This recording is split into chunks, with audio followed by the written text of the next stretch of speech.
तो यार आज हम लोग जावास्क्रिप्ट में डेटा स्ट्रक्चर्स को स्टार्ट करेंगे। और सबसे पहले एरे डेटा स्ट्रक्चर्स को पढ़ेंगे कि जावास्क्रिप्ट में एरे को कैसे क्रिएट करते हैं, उसके कॉमन मेथड्स क्या होते हैं, स्प्रेड ऑपरेटर एरे में कैसे काम करता है, डिस्ट्रक्चरिंग ऑफ द एरे कैसे करते हैं। सो ये सारी चीज़ें एक एक करके देखते हैं। So let's start with the definition of the array. Array in JavaScript are ordered collections that can hold multiple values of any type. एक अगर हमारे पास काफ़ी सारा डेटा है तो उनको एक ऑर्डर में एरे होल्ड कर सकता है। तो लेट्स स्टार्ट विद कि एरे को क्रिएट कैसे करते हैं। तो एरे को क्रिएट करने के लाइक एक तरीका है कि एरे लिटरल से हम लोग एरे को क्रिएट कर सकते हैं। सो एरे लिटरल इस तरह से हम लोग क्रिएट करते हैं। एक एम एक स्टार्टिंग ब्रैकेट और ये क्लोजिंग ब्रैकेट से हम लोग एरे को, एक तो ये तरीका है कि एरे को, इस एरे लिटरल बोलते हैं इसको, ऐसे क्रिएट कर सकते हैं एरे को। और एक एरे कंस्ट्रक्टर के थ्रू हम लोग एरे को क्रिएट कर सकते हैं। उसके लिए हम लोग को न्यू कीवर्ड लिखना पड़ेगा। ये न्यू प्रिजर्व कीवर्ड है, न्यू और एरे। एक ये तरीका है जिसमें से हम लोग दो तरीकों से ये एरे को क्रिएट कर सकते हैं। लाइक ये एरे लिटरल है और ये कंस्ट्रक्टर।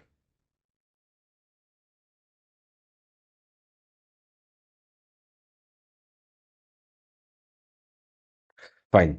सो ये एम्प्टी एरे क्रिएट हुआ है, ये भी एक एम्प्टी एरे क्रिएट हुआ है। अगर आप चाहो इसको तो आप इसको, वन सेकेंड, एरे की कुछ वैल्यूज भी इसमें आप डाल सकते हो। जैसे कि आपको इसमें 1 2 6 8, तो ये एरे क्रिएट हुआ है बट इस वैल्यूज के साथ क्रिएट हुआ है। इसमें वैल्यू भी इनिशियलाइज कर दी हम लोगों ने। सिमिलरली हम लोग इसमें भी एक 2 4 ऐसे वैल्यूज डाल सकते हैं। अब ये एरे तो मेमोरी में क्रिएट हो गया है, इसका रेफरेंस हम लोगों को ये रिटर्न करता है। तो इसके लिए हम लोगों को इसको कहीं स्टोर करना पड़ेगा। लाइक एक एक वैल्यू होनी चाहिए जिससे कि इस एरे को एक्सेस कर सकें मेमोरी में। तो वो हम लोग लाइक एक वेरिएबल ले लेंगे, कॉन्स्ट, इसका नाम दे देंगे एरे।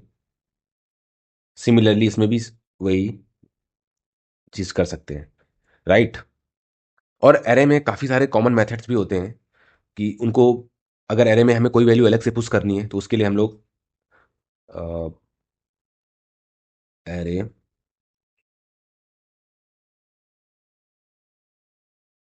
मेथड्स में आते हैं कि हम लोग एक एरे डॉट पुश मेथड होता है, pop, shift, so and so on. ये अभी सारे हम लोग कोड में एक एक करके सारे को समझेंगे। तो ये सारी चीज़ें हम लोग अभी समझने वाले हैं कोड के थ्रू। So let's jump into the VS code. तो हम लोग सबसे पहले एरे को एरे लिटरल से क्रिएट करके देखते हैं, उसको एक वेरिएबल में भी स्टोर कर लेते हैं। For suppose const array is equal to array literal. और इसको हम लोग कंसोल भी करेंगे ताकि साथ साथ दिखता रहे कि ये दिखती कैसे है आउटपुट में। सो इसको रन करके देखते हैं, इसको कंसोल कर लेते हैं। सी अरे ओके, वन सेकेंड।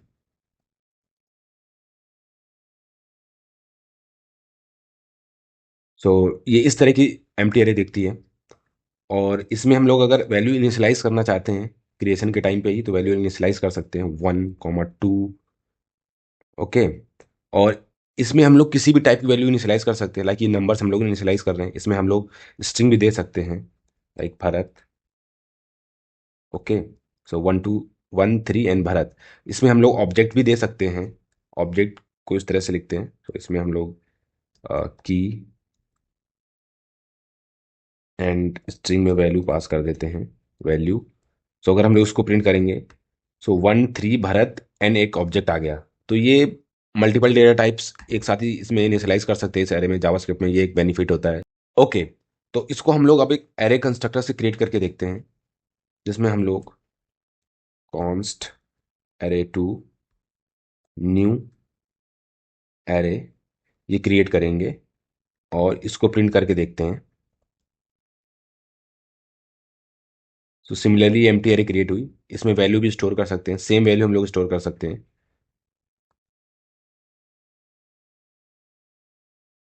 तो 1 3 भरत की एन वैल्यू ये आ गया। Okay fine. तो अब देखते हैं कि जावास्क्रिप्ट में एरे की वैल्यूज हमने इनिशियलाइज कर दी, बट अगर हमें इसको यूज़ करना है तो उसको एक्सेस कैसे करते हैं? तो जावा स्क्रिप्ट में एरे की वैल्यूज़ को एक्सेस करने का तरीका ये है। फॉर सपोज हमें एक वेरिएबल ले लेते हैं, लेट फर्स्ट वैल्यू, और हमें इस एरे की वैल्यू को एक्सेस करना है, एरे टू। फर्स्ट वैल्यू को एक्सेस करना है तो हम लोग इस तरह का ओपनिंग एंड क्लोजिंग ब्रैकेट लगाएंगे और इसमें जीरो रख देंगे, तो ये फर्स्ट वैल्यू दे देगा। लेट्स सी, फर्स्ट वैल्यू को प्रिंट करके देखते हैं, ये वन आनी चाहिए। सी वन। इसमें अगर हम लोग वहाँ वन पास करेंगे तो ये थ्री आएगी। लाइक ये जीरो इंडेक्स से शुरू होता है, zero, one, two and three. तो अगर हम लोगों ने जीरो, जब एरे जीरो को एक्सेस किया था तो हमें ये फर्स्ट वैल्यू मिली थी, एरे वन को एक्सेस किया तो थ्री वैल्यू मिली है, टू को एक्सेस करेंगे भरत मिलेगा, थ्री को एक्सेस करेंगे तो ऑब्जेक्ट आएगा। लेट्स सी, ये ऑब्जेक्ट आ गया। तो इस तरह से एरे को हम लोग एरे में वैल्यूज को एक्सेस कर सकते हैं। ओके, तो एक एरे में एक प्रॉपर्टी होती है, उसको बोलते हैं लेंथ, एरे डॉट लेंथ। वो हमें एरे में कितने एलिमेंट्स हैं, लाइक एरे में कितने आइटम्स है, वो हमें रिटर्न करता है, number of items in the array. तो उसको भी हम लोग एक बार देख लेते हैं कि उसके लिए हमें इस एरे का रेफरेंस चाहिए, एरे, और इसके आगे डॉट एंड लेंथ जब हम लोग लगाएंगे तो ये हमें इस एरे में जितने आइटम्स वो रिटर्न कर देगा। तो इसको हम लोग कंसोल कर लेते हैं लेंथ के नाम से, और इसको प्रिंट करेंगे तो ये फोर, क्योंकि फोर आइटम्स हैं, एक दो तीन चार, तो फोर आइटम्स प्रिंट करेगा, फोर। सो ये एरे की प्रॉपर्टी है। तो अब हम लोग एरे में जो एरे के कॉमन मेथड्स यूज होते हैं एरे को मॉडिफाई करने के लिए, वो समझेंगे एक एक करके। तो एक एरे बना लेते हैं, कॉन्स्ट एरे। इसको हम लोग कुछ वैल्यू दे देंगे, टू, फोर, और स्ट्रिंग वैल्यू भी दे देंगे भारत, फाइन। और इसमें एक ऑब्जेक्ट वैल्यू भी दे देंगे, की वैल्यू, फाइन। इसको एक बार प्रिंट करके देख लेते हैं।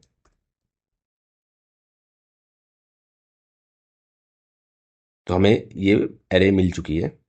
अब हम लोग इसमें पुश मेथड का यूज़ करेंगे। तो पुश मेथड का यूज़ करने के लिए, कोई भी मेथड का यूज़ करने के लिए, हमें सिंपली एरे, इस रेफरेंस को जो एरे ने रिटर्न किया है, और डॉट पुश लिखना है, और ये पैरेंथेसिस का यूज़ करना है, और इसके अंदर एक हम पैरामीटर, एक वैल्यू पास करेंगे। तो फॉर सपोज हमने 20 पास कर दी, तो इस 20, ये 20 क्या करेगा, 20 इस एरे के लास्ट में ऐड हो जाएगा। लाइक अभी इस एरे का count one two three and four है, अब ये फाइव हो जाएगा, इसमें पांच आइटम्स हो जाएंगे, लास्ट में 20 ऐड हो जाएगा। Let's see, two, four, Bharat की वैल्यू एंड 20। अच्छा, अभी पॉप पॉप मेथड क्या करता है कि लास्ट से ही एक एक आइटम रिमूव कर देगा। उसने एक लास्ट में आइटम ऐड किया था, पॉप लास्ट से एक आइटम रिमूव कर देगा। तो अभी हम लोग एरे डॉट पॉप करेंगे, बस पैरेंथेसिस लगा देंगे, इसमें कोई वैल्यू पास करने की जरूरत नहीं है। तो ये क्या करेगा, लास्ट से एक आइटम रिमूव कर देगा और हमें ओरिजिनल एरे फिर से मिल जाएगी, फाइन। अभी हम लोग देखते हैं कि अनशिफ्ट मेथड क्या करता है। तो अनशिफ्ट मेथड बेसिकली, जैसे कि उसने लास्ट में वैल्यू ऐड करी थी, सो अनशिफ्ट मेथड एक स्टार्टिंग में वैल्यू ऐड कर देगा। Let's see, array dot unshift, इसमें हम लोग 20 ऐड कर देंगे, तो ये स्टार्टिंग में ऐड हो जाएगा। और इसको कंसोल करेंगे, सी, 22 फोर भरत की इन वैल्यू, तो 22 से पहले ऐड हो गया। अच्छा, अभी हम लोग इस शिफ्ट मेथड के बारे में पढ़ेंगे। शिफ्ट क्या करेगा, जैसे कि पुश और पॉप थे, वैसे ही अनशिफ्ट और शिफ्ट है। ये स्टार्टिंग में वैल्यू ऐड करिए और स्टार्टिंग में वैल्यू रिमूव कर देगा, तो इसमें वैल्यू पास करने की नीड नहीं है, हमें फिर से सेम एरे मिल जाएगी, ओरिजिनल एरे।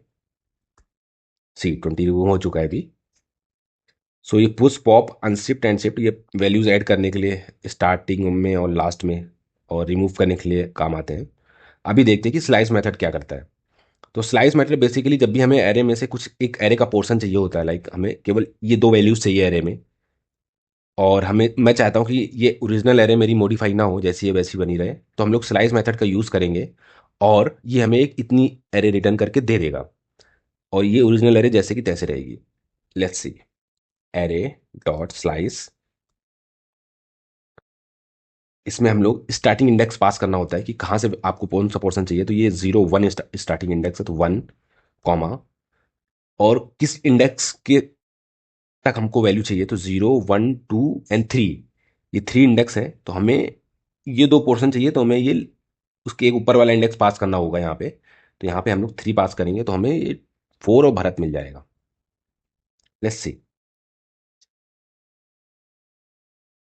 ओके, अभी क्योंकि ओरिजिनल एरे ही आएगी, क्योंकि ये ओरिजिनल एरे मॉडिफाई नहीं हुई है।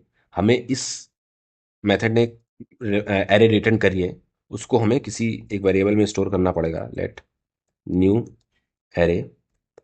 तो ये न्यू एरे हमें मॉडिफाइड एरे मिल रही होगी, लाइक हमें एरे का वो पोर्शन मिल रहा होगा। Let's see. 4 एन भरत, अगर हम लोग यहाँ पे कोई भी वैल्यू पास नहीं करेंगे तो ये हमें स्टार्टिंग इंडेक्स 1 से लेके ये लास्ट तक के आइटम का पोर्शन दे देगा। लेट्स सी, इसने दे दिया है। सिमिलरली यहाँ पे अगर हम लोगों ने 0 पास किया होता, 0 2, तो हमें ये 2 and 4 ये दो आइटम मिल चुके होते हैं। क्योंकि यहाँ पे 2 पास किया है, मतलब 2 ये वाला इंडेक्स है, तो उससे पहले वाले इंडेक्स का पोर्शन मिल गया। फाइन। अभी हम लोग स्प्लाइस मेथड के बारे में देखते हैं। तो जैसे कि स्लाइस मेथड ओरिजिनल एरे को मॉडिफाई नहीं करती थी और हमें एक एरे का एक पोर्शन दे देती थी, बट स्प्लाइस में ऐसा नहीं है। स्प्लाइस ओरिजिनल एरे को मॉडिफाई करेगी इस वाले, और अगर हमें कोई आइटम उसमें ऐड करना है या रिमूव करना है या रिप्लेस करना है तो वो हम कर सकते हैं स्प्लाइस मेथड में। लेट्स सी, इसको हम लोग कमेंट कर देते हैं। ओके, और हम लोग एरे डॉट स्प्लाइस, इसमें हमें स्टार्टिंग इंडेक्स सेट करना होता है। तो फॉर सपोज हमें ये 4 आइटम को रिमूव करना है, तो ये 0 and 1 इंडेक्स पे है, कॉमा, हमें कितने आइटम रिमूव करने हैं उसका काउंट भी हम यहाँ डाल सकते हैं। तो हमें फॉर सपोज एक आइटम ही रिमूव करना है, तो ये 4 वाला, तो यहाँ पे हमने 1 डाल दिया। तो अभी ये 4 आइटम रिमूव हो चुका होगा और 2 भारत और ये ऑब्जेक्ट हमें मिलेगा। यहाँ पे एरे डाल देते हैं क्योंकि ये ओरिजिनल एरे को ही मॉडिफाई कर देता है। सी, 2 भारत एंड ये ऑब्जेक्ट। अगर हमने यहाँ पे 2 डाल दिया होता तो 2 आइटम रिमूव हो चुके होते। अगर हमने यहाँ पे 2 डाला होता तो यहाँ 2 इंडेक्स से 2 आइटम रिमूव हुए होते, 2 and 4, और ये 2 आइटम रिमूव हो चुके हैं। फाइन। अगर हमें चाहिए कि एक आइटम रिमूव करना है, लाइक इंडेक्स 1 पे, 0 and 1 पे एक आइटम 4 रिमूव करना है और यहीं पे 2 आइटम और ऐड करने हैं, तो हमें 1 1, लाइक किस इंडेक्स से रिमूव करना है, कितने आइटम 1 कॉमा ऐड क्या करना है उस इंडेक्स पे, तो हम लोग डाल देंगे नेम, एक स्ट्रिंग ऐड करना है, और एक 20 आइटम, 2 आइटम ऐड करने हैं, तो 2 डाल देंगे। एक ऐड करना तो एक लिख देते। तो अभी अगर इसको प्रिंट करके देखेंगे तो 2 नेम एंड 20 दो आइटम ऐड हो चुके हैं, 4 रिमूव हो चुका है, और वी कैन से रिप्लेस हो चुका है, और ये भरत और ये ऑब्जेक्ट, ये दो वैल्यू आ चुकी हैं। ओके, तो अगर हम लोग यहाँ पे 0 आइटम डाल देते कि कोई भी आइटम रिमूव नहीं करना है, बस ऐड करना है इंडेक्स 1 पे, तो हम लोगों ने यहाँ इंडेक्स 1 डाला 0, और 2 नेम 20 ये ऐड हो चुका है, और ये 4 उसके बाद आ गया क्योंकि इंडेक्स 1 पे हम लोगों ने ये 2 आइटम ऐड कर दिए, और 4 उसके बाद आ गया, और भरत एंड ये ऑब्जेक्ट। आई होप आपको स्प्लाइस और स्लाइस समझ में आ गया है। So let's move to the concat method. Okay, concat method क्या करता है, ये दो एरेज को ऐड करता है। लाइक अगर हमारे पास 2 एरे हैं तो उनको ऐड करके हमें एक न्यू एरे रिटर्न करेगा, पर ओरिजिनल एरे में ये कुछ मॉडिफिकेशंस नहीं करता है। लेट्स यहाँ पे एक एरे है, एक और एरे बना लेते हैं, इसका एरे 1 नाम दे देते हैं, एरे 2 नाम दे देते हैं। फाइन। और इसमें कुछ वैल्यू चेंज कर लेते हैं, लाइक इसको 20 and 4 कर देते हैं, 20 and 6। तो हम लोग एरे 1 डॉट कॉनकैट लिखेंगे और इसके अंदर पैरेंथेसिस में एरे 2 पास कर देंगे, तो हमें एक न्यू एरे मिल जाएगी और इसको रिटर्न कर देगा। तो इसको हम लोग स्टोर करा लेते हैं, कॉन्स्ट एडेड एरे। ओके, तो हमें ये एडेड एरे मिल चुकी है, इसको हम लोग प्रिंट करके देख लेते हैं।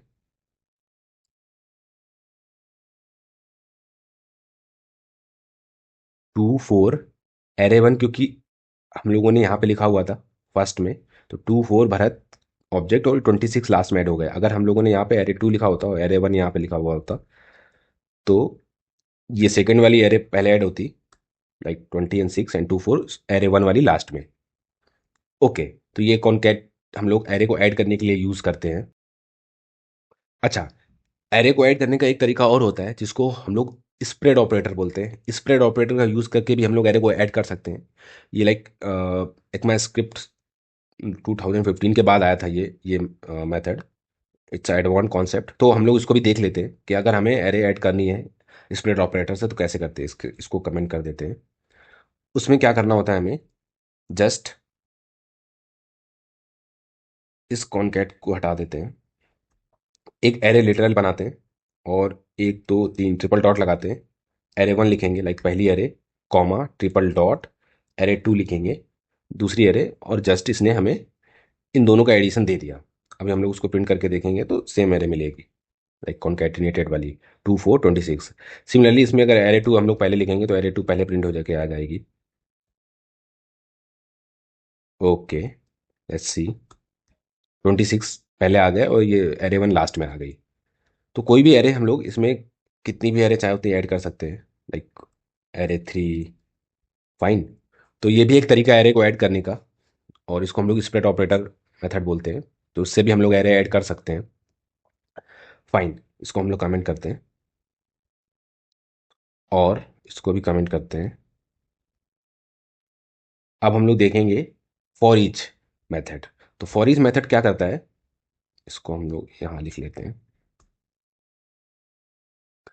जब भी हमें एरे में इटरेशन करना होता है, इटरेशन मीन्स हमें एरे की एक एक वैल्यू को जाके देखना है कि एरे में कितनी वैल्यूज है, और एक एक वैल्यू जाके देखना है या उनको प्रिंट करना है, तो उसको इटरेशन बोलते हैं। लाइक हमें यहाँ पे जाना है सबसे पहले, और सपोज हमें पहले इस वैल्यू को इटरेट करना है। फाइन, फिर हमें इस वैल्यू को चेक करना है, फिर हमें इस वैल्यू को चेक करना है कि ये क्या है, फिर इस वैल्यू को चेक करना है। तो इन चारों वैल्यू को एक एक करके हम लोग देख सकते हैं, और उसके लिए हमें एरे को इटरेट करना पड़ेगा। तो एरे को इटरेट करने के लिए हमारे पास एरे में कुछ मेथड्स है जिनको हम लोग फॉर ईच मेथड है, और भी कई सारे मेथड है, अभी फॉर ईच देखेंगे। ओके फाइन, तो इसको रिमूव कर देता हूँ मैं।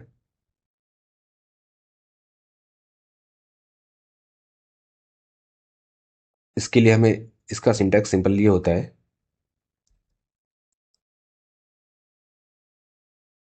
इसमें हमें एरे पास करनी होती है। यहाँ पे जो एरे एरे ये वाली एरे वो पास कर देंगे, डॉट फॉर ईच, और एक ये कॉल बैक फंक्शन देता है, और उसके अंदर हम लोग इस एलिमेंट को एक्सेस कर सकते हो। ये एलिमेंट क्या है, ये सारी वैल्यूज हैं, एक एक करके आ जाएंगी।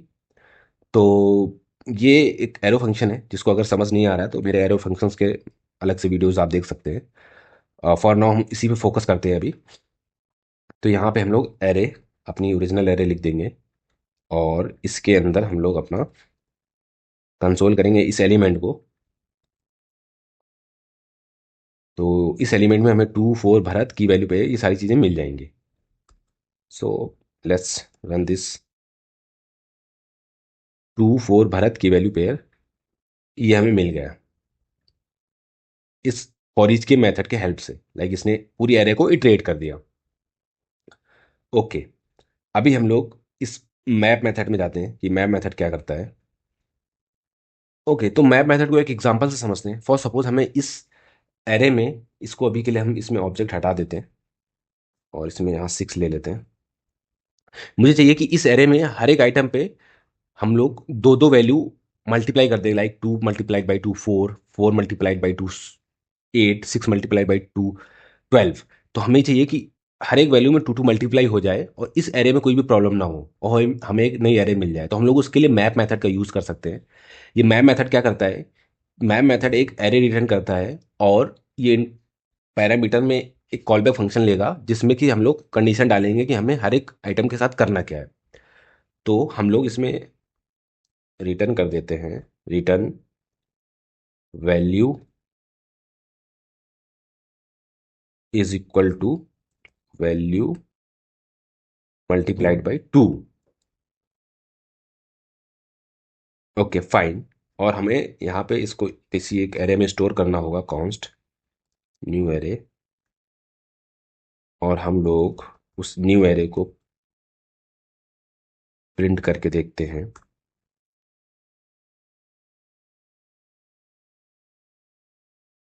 ओके, तो इस चीज़ को करने के लिए हम लोग यहाँ पे सिंपली रिटर्न करेंगे, क्योंकि न्यू एरे रिटर्न करता है तो हमें यहाँ पे रिटर्न कीवर्ड का यूज़ करना पड़ेगा, रिटर्न। और हम लोग इसमें जो वैल्यूज में हमें मिल रही है यहाँ पे, इसको वैल्यूज या एलिमेंट भी बोल सकते हैं सिंपली, एलिमेंट मल्टीप्लाइड बाई 2 कर देंगे। तो ये हर एक एलिमेंट में 2 को मल्टीप्लाई कर देगा और हमें एक नई एरे रिटर्न कर देगा। तो इसको हम लोग एक न्यू एरे में स्टोर कर लेंगे, कॉन्स्ट न्यू एरे, और इस न्यू एरे को हम लोग प्रिंट करके देख लेंगे। इसको कमेंट कर देते हैं। इसमें 4 8 12 हमें मिल चुका है। इसने क्या किया कि हर एक एलिमेंट में 2 को मल्टीप्लाई कर दिया और एक न्यू एरे रिटर्न कर दी, लेकिन इसने ओरिजिनल एरे को मॉडिफाई नहीं किया। फॉर सपोज हम लोग यहाँ पे ओरिजिनल एरे को प्रिंट करके देख लेते हैं। सी, ओके। तो हम लोगों ने मैप और फॉर ईच को पढ़ लिया। लाइक मैप भी हम लोग इटरेशन के लिए यूज कर सकते हैं सिंपली। अब हम लोग देखेंगे फिल्टर और reduce method in the JavaScript array data structure. Fine, तो इसके लिए हम लोग इसको कमेंट कर देते हैं और हम लोग को इसमें एरे डॉट फिल्टर लिखना होगा। और ये क्या करता है कि इसमें भी हम लोग एक कॉलबैक पास करते हैं। लाइक इसमें हम लोग एलिमेंट लिखेंगे और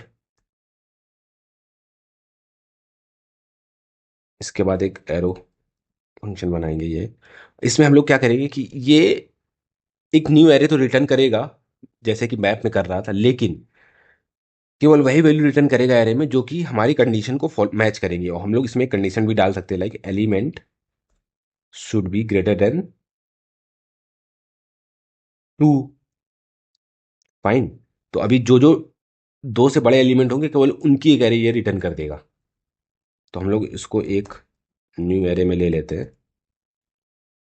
और इसको प्रिंट करके देखते हैं। तो इसने 4 और 6 रिटर्न कर दिया। अगर यही हम लोगों ने यहाँ पे 4 लिखा होता तो ये केवल 6 रिटर्न करता न्यू एरे में, 6। तो ये भी एक न्यू एरे रिटर्न करता है, लेकिन केवल उतने एलिमेंट्स रिटर्न करेगा जो कि हमारी कंडीशन को फॉलो करेंगे।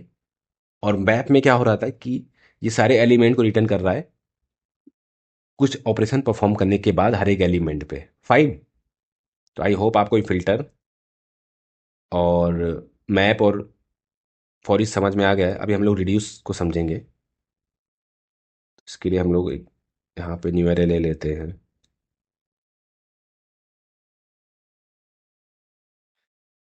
तो रिड्यूस मेथड को समझने के लिए हम लोग पहले इसका एक सिंटैक्स लिख लेते हैं कि एरे डॉट रिड्यूस, और इसमें हम लोग एक कॉल बैक पास करेंगे जिसमें पहली वैल्यू एक्यूमुलेटर होती है, दूसरी वैल्यू करंट वैल्यू होती है, और इसमें हम लोग अब मुझे इस एक्यूमुलेटर करंट वैल्यू के साथ क्या करना है वो लिखना होता है। ओके, तो फॉर सपोज हम लोगों ने अभी के लिए एक्यूमुलेटर प्लस करंट वैल्यू ये लिख दिया। तो ये करता क्या है रिड्यूस मेथड, ये पूरे के पूरे इस एरे में इटरेट करेगा। फॉर सपोज इसको हम लोग एक वैल्यू वो ले लेते हैं 3, इटरेट करेगा और एक हमें आउटपुट में रिटर्न करेगा एक सिंगल वैल्यू। लाइक कुछ ऑपरेशन परफॉर्म करेगा हर एक इटरेशन पे और हमें एक सिंगल आउटपुट रिटर्न करेगा। तो अभी हम लोगों को कौन सा ऑपरेशन परफॉर्म करवा रहे हैं इस एडिशन का। लाइक एक्यूमुलेटर क्या होता है, ये एक इनिशियल वैल्यू होती है। अगर इनिशियल वैल्यू ये टू टू है यहाँ पे, ये एज ए 2 लेगा और करंट वैल्यू ये यहाँ से स्टार्ट करेगा 4 से। तो क्या करेगा कि एक्यूमुलेटर 2 और करंट वैल्यू 4 इन दोनों को ऐड कर देगा और इसकी वैल्यू रिटर्न करके इस एक्यूमुलेटर में डाल देगा। और एक्यूमुलेटर में हमारे पास अभी 6 आ चुका है, 2 और 4, और ये करंट वैल्यू अभी नेक्स्ट इटरेशन में ये 6 हो चुकी है। सो इट मीन्स कि अब ये फिर से दोबारा से ये इटरेशन हो रहा होगा जिसमें कि करंट वैल्यू अभी 6 है और एक्यूमुलेटर भी 6 है। फाइन। तो ऐसे करके ये 2 4 6 एंड 3 तीनों को ऐड करके, चारों को ऐड करके हमें दे देगा 6 6 12 एंड 15 आंसर आज का आ जाएगा। Let's see the output. तो इसको हम लोग एक पहले वेरिएबल में डालेंगे, कॉन्स्ट एडेड नाम का एक वेरिएबल ले लेते हैं, और इस एडेड को हम लोग प्रिंट करके देखते हैं। सॉरी, हाँ। तो अभी इसमें हमें 15 आउटपुट मिल चुका है। फाइन। तो ये हमें सिंगल वैल्यू रिटर्न करता है after the doing some performance, like doing some addition in the each element. और अगर इसको हम लोग यहाँ पे मल्टीप्लाई कर देते हैं तो ये सारे एलिमेंट का मल्टीप्लिकेशन दे देगा हम लोग को 144। अच्छा, अगर हम लोग को कुछ कोई चाहिए कि इनिशियल वैल्यू 2 ना ले, कोई और वैल्यू ले, तो हम लोग यहाँ कॉमा लगा के इनिशियल वैल्यू भी दे सकते हैं, लाइक 8 दे दी, और यहाँ प्लस का सिंबल ले लेते हैं। तो अभी इनिशियल वैल्यू हम लोगों ने 8 दे दी है, तो अभी इसने 23 रिटर्न कर दिया है, क्योंकि इनिशियल वैल्यू 8 है, और 8 और 2 10, 10 4 14, 14 और 6 20 और 23। तो अभी इनिशियल वैल्यू 8 ली है उसने, और करंट वैल्यू उसने 2 ले ली, और उसके बाद एक्यूमुलेटर में उसने इन दोनों को एडिशन डाल दिया। अभी करंट वैल्यू फिर से 4 हो गई, एक्यूमुलेटर में 10 है, और उसने ऐड किया तो 14 आया। तो ऐसे करके ये इटरेट करता है। जब हम लोग इनिशियल वैल्यू यहाँ पे नहीं देते हैं तो इनिशियल वैल्यू वो 2 2 सपोज कर लेता है जावास्क्रिप्ट। सो आई थिंक आपको रिड्यूस मेथड समझ में आ गया होगा। ओके, तो उसको हम लोग कमेंट करते हैं। एक चीज़ और रह गई है, हम लोग वो भी देख लेते हैं कि एरे की डिस्ट्रक्चरिंग क्या होती है। लाइक अगर सिंपल एक एरे है हमारे पास, फॉर सपोज हमारे पास ये एरे है,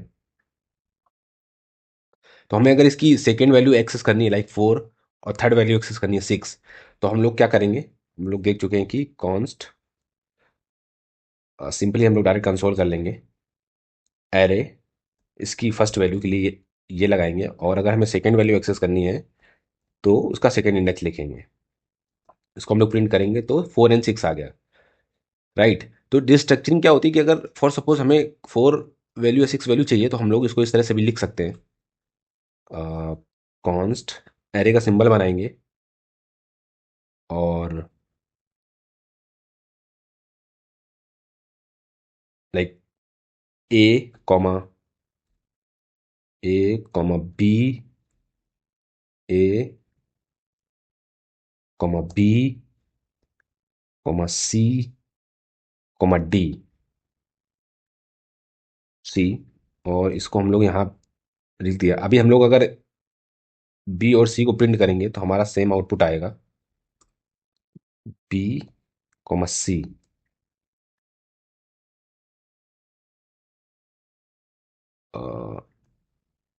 एक सेकेंड, आई थिंक ये कॉन्स्ट,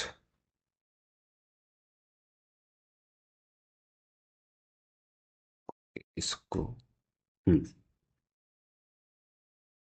4 6। अगर हमें फॉर सपोज ए और डी नहीं चाहिए, केवल बी सी चाहिए, तो हम लोग इसको ऐसे भी लिख सकते हैं, तभी हमें 4 6 मिल जाएगा। फॉर सपोज हमें केवल पहला वाला एलिमेंट चाहिए और लास्ट के एलिमेंट्स की एक न्यू एरे चाहिए, तो हम लोग ए कॉमा रेस्ट ऐसे लिख देंगे। तो ए प्रिंट करेंगे तो पहला एलिमेंट आ जाएगा सी 2, और अगर हम लोग रेस्ट को प्रिंट करेंगे, ये लास्ट जो भी एरे बची हुई है वो पूरी की पूरी आ जाएगी, 4 6 एंड 3। सो इसको एरे डिस्ट्रक्चरिंग बोलते हैं, और इसको हम लोग कई जगह अपने प्रोजेक्ट्स में यूज़ कर सकते हैं, लाइक सिंपलर सिंटैक्स है। सो आई थिंक हम लोगों ने एरे डेटा स्ट्रक्चर के बारे में काफ़ी कुछ पढ़ लिया है, और आई होप आपको समझ में आया होगा। अगर आपका कुछ भी कन्फ्यूजन है, please ask in comment, and please subscribe share and like the channel. Thank you.